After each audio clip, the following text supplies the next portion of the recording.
On today's All Things Heart, we share remarkable stories from patients benefiting from the newest and best cardiology care right here at the University of Kansas Health System, as tomorrow is World Heart Day. From the University of Kansas Health System. I am amazed. The team here is great. I came on a Tuesday, and then by Saturday I had a heart in me. I have never seen a group of people work together so good as this team of heart specialists. I mean, it's just unreal. Stand by to set up show. And the Dolph C. Simons Jr. Family Broadcast Studio. Roll it. Always makes you feel like you're the most important patient on the planet. I felt heard, and that was really big. This is All Things Heart. Good morning, I'm Alexis Del Cid. Welcome back to All Things Heart. Right now, 30 million Americans have heart disease. It is the leading cause of death in the United States for both men and women. But we are making progress with new treatments, research, and later in the program, we're sharing the best advice from top doctors on how to care for your heart and avoid problems before they develop. And we're also sharing some delicious and simple heart-healthy recipes to get you ready for the fall. As always, we love answering your questions. Make sure you send them to us on YouTube, Facebook, the All Things Heart email. You can also send us on the X platform. We're everywhere, and it's right there on your screen. Today, just ahead of World Heart Day, we have a great panel of guests to share their expertise and their stories. We're joined by Dr. Mark Wiley, who's the Division Chief of Cardiovascular Medicine here at the health system. We also have heart transplant patient Carol Barnett and patient Sean Tiener, who underwent treatment for aortic stenosis. Thank you all for being here. Thanks for making time to join us, Dr. Wiley. Thank you. Carol, I want to start with you because you had a heart transplant and you had it during COVID. What was that like? It was very surreal. My husband, there he is, Tom, he dropped me off in the hallway and then had to leave. And I saw him once when a friend snuck him in one night, and I saw him another time the morning of my surgery, and then not again until I left the hospital. I will tell you though, the nurses and the doctors were unbelievable. I say that the doctors saved my heart and the nurses saved my soul. Oh my gosh, that's wonderful. And that's just really beautiful the way you put that, Carol. And your journey to this heart transplant, though, began 30 years ago, really. What were you diagnosed with and what were the symptoms? I was diagnosed with a condition called ARVD, and I'd been a runner for several years, and it really all began when my heart raced out of control. I spent 3 weeks in the hospital. This was 3 weeks in the hospital, and 2 weeks after that, when I was released, is when Tom and I got married. So again, it was just another oh my gosh, crazy time. But it all started with a racing heart, rapid beating heart that I couldn't slow down. So are you back to running? And you were also an avid traveler as well. Are you back to doing everything you were doing before? I wish I were back to running. My knee is now my biggest Achilles heel, but Tom and I continue to travel. In fact, we went scuba diving this summer in the Red Sea in Egypt. Oh, that's incredible. Yeah. So you're back. Back to very normal life. When I had my appointment with Dr. Roldan 6 months ago, she asked me how I was doing. I said, well, Dr. Roldan, today I did 144 push-ups for my toes. Do you have any questions? And that kind of was the end of that conversation. That's a good conversation, Andrew. I want to talk to Dr. Wiley now. I want to bring you in. Carol was diagnosed with ARVD. What's ARVD? Yeah, so ARVD, it's a very uncommon genetic inherited condition. The heart has 4 chambers. One of the bottom chambers on the right side, called the right ventricle, is affected in ARVD. Individuals who have ARVD tend to have heart rhythm problems that can be life-threatening. There are certainly situations where athletes, soccer players, that sort of thing, have their initial presentation of ARVD in that setting. So, and it's usually not a good outcome. So that, it sounds like you were managed for quite some time, probably for the rhythm issues, and then ultimately heart transplant, which is really, an awesome thing. So, that's now behind you, and you have a whole new lease on life here. Does everybody with this condition need a transplant eventually? No, not usually. Most of them have an ICD or a defibrillator, so they'll have something to protect them from some of those life-threatening rhythms, and then we manage them and kind of have them avoid strenuous activities, that sort of thing. But hers was genetic. There's nothing she could have done. No, this is nothing that. she did at all. It's just, it was kind of her lot. Your lot, the cards you were dealt. You've played them well, though. Looks like you're living and thriving now, Carol. I want to go to Sean now. Sean, you've had a few issues with your heart over the years. We've interviewed you before about these. Tell us about your first procedure to replace your heart valve. Yeah, so in 2011, I was diagnosed with a aortic aneurysm. It was found by accident, and I spent about 4 days in the hospital. They replaced it on a Monday, and I went home on a Thursday. So Dr. Tripp Zorn took care of me on that one. And it was scary. It was scary to find out that you have this dangerous aneurysm on your heart that can cause you to bleed out and lose your life. And it was really amazing to go through the process of being there at KU Med and having folks help you through it. And it was scary, but at the same time, getting it found saved my life. So thanks to all the docs and everybody who worked to get that and make that happen. And Sean, you were also affected by the pandemic, except you were affected in a way so many of us can relate to, because you were supposed to check up on that replacement after 9 years, and that 9-year mark hit in 2020. It sure did, and I did not go. And I knew I wasn't feeling super great, and I missed a few appointments, and it was just amazing. I was like, oh, it's just stress, and I was under a lot of stress, work stress, life stress, and when I look back on it, and with my first aneurysm, or my aneurysm, and then the valve replacement, it was interesting because I felt really tired, and I felt tired for a good year. And on this occasion, once again, I felt really tired and I was worn out, and I couldn't even do normal activities like walking 3 miles. My ankles would swell, and Jeez. I just didn't feel like I needed to get to the doctor. I was like, yeah, I don't have COVID. I'm great. And it turns out I was just suffering from my valve not working properly. That must make you cringe, Dr. Wiley. I mean, this is so common. I put off doctor's appointments. Pretty much everyone we speak to put off some sort of doctor's appointment because they were afraid, because it was COVID. Yeah. What's your reaction to that? Well, we really saw so much of that during COVID, right? So when COVID was at its peak, I think we can all remember back, there was so much uncertainty. You didn't know how sick people were going to get. Right. You didn't know how contagious. You were afraid of pretty much everywhere you went. One of the places that got sacrificed is the doctor's office, because people would feel okay, but not great, and they kind of make that decision, let's just put this off. I'll come in when things kind of settle out. COVID's going to go away.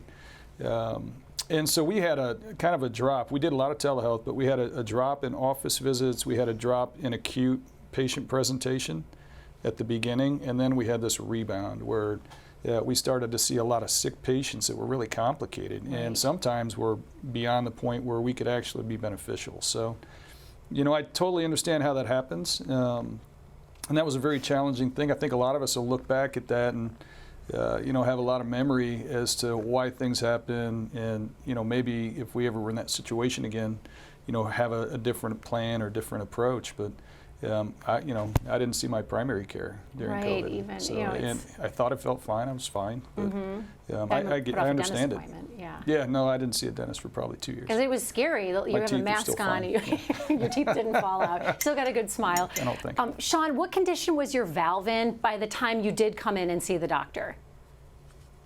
I believe, if I remember the numbers correctly, about 40% of the fluid that was pumping out of my heart was going back in. Oh, geez. And you're an avid, to call you a cyclist wouldn't even do justice. You do these monster bicycle races where you're riding hundreds of miles. So for you to not feel well it really must be something. Dr. Wiley, I want to ask you about aortic stenosis, which is something that Sean had. What is that? Yeah, so aortic stenosis is a condition where the aortic valve, normally the aortic valve is kind of your last main, one-way check valve. So when the heart pumps and squeezes blood out to the body, your aortic valve opens and then shuts, right?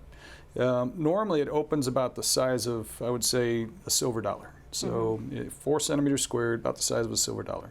Aortic stenosis is when those leaflets become thickened or calcified, and they just don't open like they should. When it becomes severe, I've seen patients, it's the size of a pencil eraser. Oh, man. So it's just that last checkpoint that's supposed to open up freely becomes restricted, and it puts a lot of pressure on the inside of the heart, which makes you short of breath, and it can be life-threatening. So if he was to just have it go untreated at all? Yeah, well, it's a gradual decline, and then once you become symptomatic with aortic stenosis, the survival actually drops off. It's about 50% at 2 years. Wow. So it's a significant condition. So he was at that 50%? Well, he was describing kind of a fragile. leaky valve. Yeah, absolutely. The initial episode was this aortic aneurysm, and then the second go around, it sounds like that valve was insufficient, where it may open okay, but it doesn't close. Right. And that blood just kind of cycles back. Oh, man. And then what's incredible to a lot of people who aren't familiar with heart procedures is that Sean received a heart valve without major surgery at all. When you hear something happening with the heart as a layperson, you picture someone sawing you open and cutting open your chest, and you went through, or Dr. Zorn rather, went through his groin. Can you talk about how common that is to treat the heart just through the groin? Yeah, so actually, Dr. Zorn and I partner on this quite a bit. So I would say if you go back 10 years ago, a majority of these operations were open, right? So they would be the traditional open sternotomy, aortic valve replacement. In the last 5 to 6 years, it's really been a paradigm shift. So I bet a majority, 90%, we actually replace from the leg. We have a team, and it's called a transcatheter-based aortic valve replacement. So the analogy in my mind, it's like a stent that we put inside the artery. So a lot of times it's a valve mounted on a balloon. We go across the aortic valve, blow up the balloon, valve gets implanted, we're out. So that's just been a change in the last 5-10 years, you said? 5-10 years. I bet our first transcatheter aortic valve replacement we did was probably about 13-14 years ago. But it was part of research, and now it's mainstream. So then when you look to the future, if that much can change in a fairly short amount of time, what excites you most when you look ahead 10 years?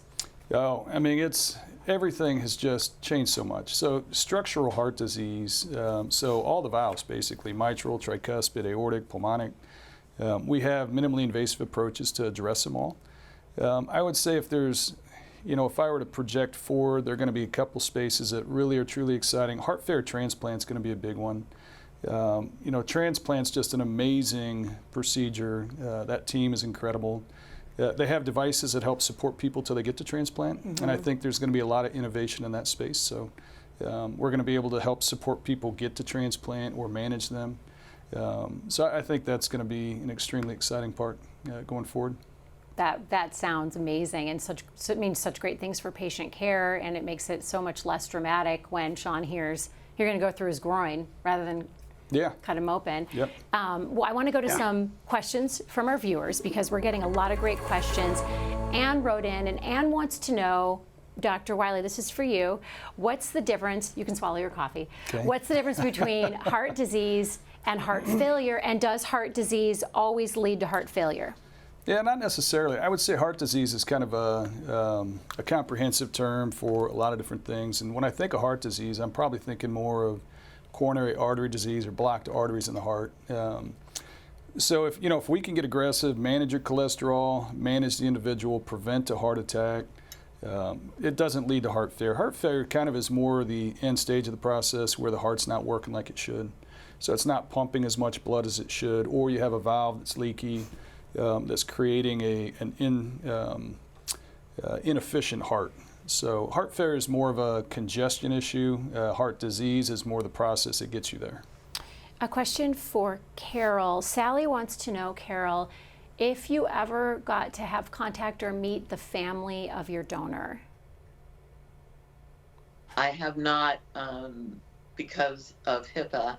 However, a very dear friend of mine recommended that I write my journey which I've been working on and should make myself finish it up, and then I can send it back to my transplant team at KU, and then they can send it onto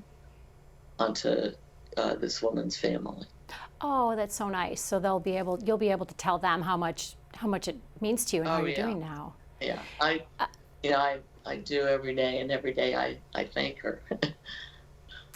I have a question from Leslie. This is for Sean and Carol. Sean, I'll start with you. Have you made any big changes since your procedure? Yeah, great question. I actually have. I'm way more focused on like my health in terms of just overall, and the KU team, the heart team as a whole, has just been incredibly tremendously helpful at getting me to make sure I'm going in and having my lab work done. And I've changed how I function with my day-to-day activities, and with all the things I do. I monitor my blood pressure now, which I never did before, and I just pay attention to all the little things to make sure that I'm doing as good as I can, and taking my medicine like I'm supposed to. I initially fought that whole concept of being on a cholesterol med. I've never had high cholesterol, and I don't, and KU's process is whether you do or you don't, we're going to cut that number in half. And that's been helpful because I don't have any blocked arteries. I'm in good shape. And life changes have been a key part of this for me. And Carol, I see you nodding your head yes as Sean was talking. I would echo Sean's remarks about the team. Our cardiac team has been just phenomenal. They answer any questions that we have or guide us and look out for us. I still remember when I checked in happened to be 3 years and 5 months ago to the day, and Sarah said that they would follow us for life. And that's huge. But I just maintain my exercise and take my medicines every day. So I'm I feel I continue to go down that path, but just am blessed by the team at KU. Dr. Wiley, I have a question from our Facebook viewer, Yen Liang. He writes, does the dosage of anticoagulant medication required after a heart transplant or valve replacement gradually decrease over time? So good question. There are different types of heart valves that we put in. There's one type of valve, class of valve, that we call a tissue valve or bioprosthetic valve. That typically does not require anticoagulation specifically for that valve. There's a second type of valve we call a mechanical valve, or it could be made of different types of metal alloy, or it's more mechanical. Those require a blood thinner. The only blood thinner indicated for a mechanical valve is something called warfarin or Coumadin, and that doesn't change over time. So we'll always have to have your blood thinned to a certain level, and we follow a number called an INR. But so yeah, I guess the long answer is no. If you have a mechanical valve, you'll always be on a blood thinner. Okay. If you have a tissue valve, just a baby aspirin. Laura has a question for you. This is a really good question. She writes, I used to be a smoker, but I quit 2 years ago. Am I still at a higher risk for heart disease? Does the heart repair itself after you quit smoking? Yeah, that's a great question. So, there's always a benefit to quitting smoking. I honestly just had this conversation with a patient yesterday who has been a lifelong smoker, and we kind of go through that. So you mitigate risk. You mitigate the risk of a heart attack or stroke by quitting smoking. The heart does have the ability in some instances to repair itself. The lungs do too. You can stabilize your lungs. So one of the bigger issues with smoking is lung disease, right? So emphysema. And if you continue to smoke, the lungs continue to decline. But if you stop, they can stabilize. Heart disease is similar. I mean, there's always a little bit of an increased risk, but I think we're able to mitigate that risk with good cardiac prevention. So quitting smoking, nothing better. So what would be, and this is a common question that we got ahead of this episode, what would be your best advice to anyone watching to avoid or try to minimize the risk of heart disease? What can they do? Yeah, I think just being proactive is probably the key. Right. We always do an incredible job. We put a lot of energy into treating sick people kind of when they already have the process, right? And listening to Sean, I mean, that's case in point. So how do you prevent getting there? So I think being proactive with a physician who's going to be advocating for cardiac prevention, it's cholesterol, diet, exercise, food as medicine. So those things early on, that's the way to do it. Once you have the blockages, then we're just trying to maintain. But for Sean and Carol, Carol's was genetic. Right. Sean was a champion mountain biker and did everything right. So does it also come down to, I'd imagine, listening to your body and then making that appointment, even if it's a pandemic? Yeah, Which, absolutely. Sean, we all did that. We all put things off. You Yeah. just happen to have something really bad brewing. Yeah, you got to listen to your body, and sometimes you got to listen to those around you. I think all of us kind of fall into watching the grass grow, so it's a very incremental change. Right. So it's like you don't really notice over time, but if your friend looks back, they notice a change over a year. So I think listening to your body, listening to those around you who are advocating for you, or your loved ones or your friends, those are always helpful. Because people notice the changes in you sometimes before you do. Which is just most of the time. humanity, Yeah, right? yeah. I want to bring everybody in for some final thoughts, and I want to start with Carol. What would you want viewers watching to know the most? To go in, find a cardiologist, and get a baseline. I Okay. tell people that all the time, especially like Alexis. You said at the beginning, 1 in 3 people die every year from some kind of heart related to disease or issue. So that would be that. And this comes from a friend of mine who's 100 years old. He says to exercise every day, and I couldn't agree with him more. So that I have would to be ask my- you, Carol, what's the sign behind you? Math is fun? Oh,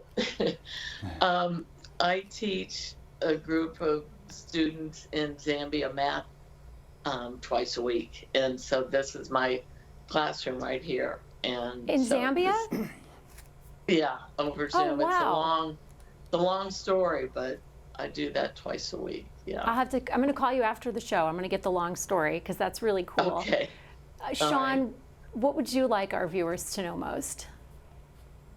I think it's important what Dr. Wiley said is like, and you said as well, is have your friends and family and keep your circle and make sure that you're checking in with people and your loved ones and know and listen to your body is probably the key to finding out what's going on with your health. And you have to advocate for yourself in that moment and go after and find a great cardiology team like you guys have at KU, because they saved my life twice.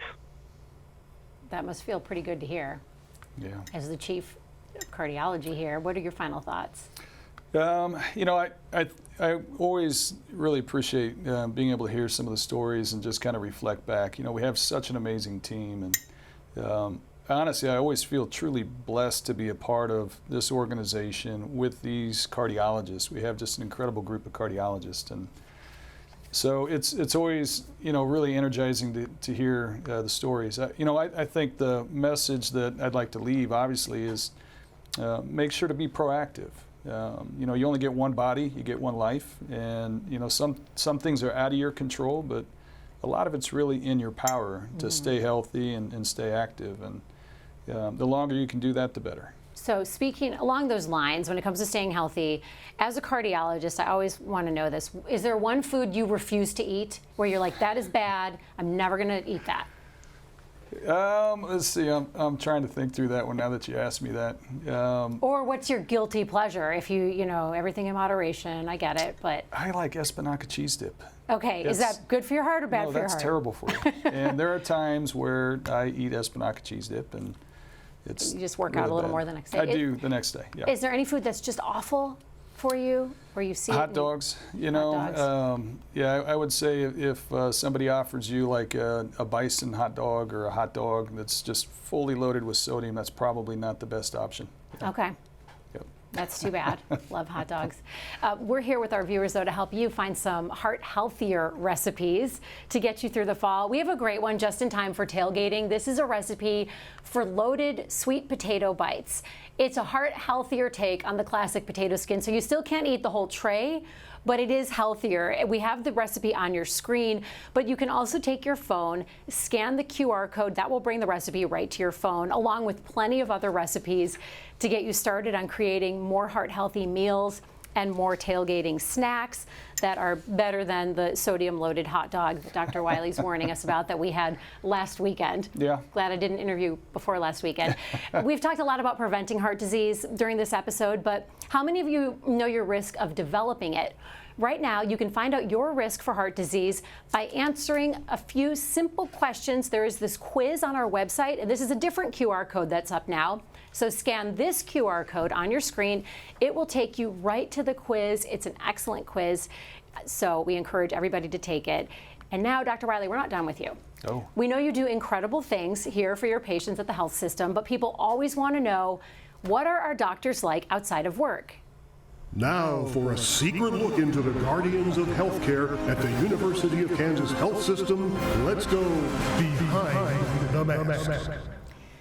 Dr. Wiley, we have talked about your beekeeping. You are an amateur beekeeper.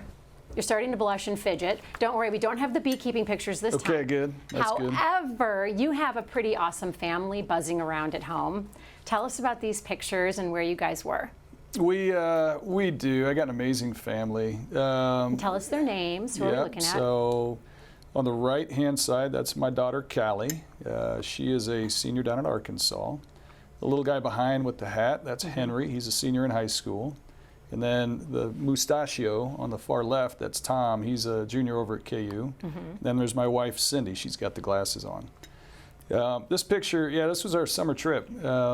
So we like to be an active family, like to hike, and we loaded up a camper van, and there's the camper van.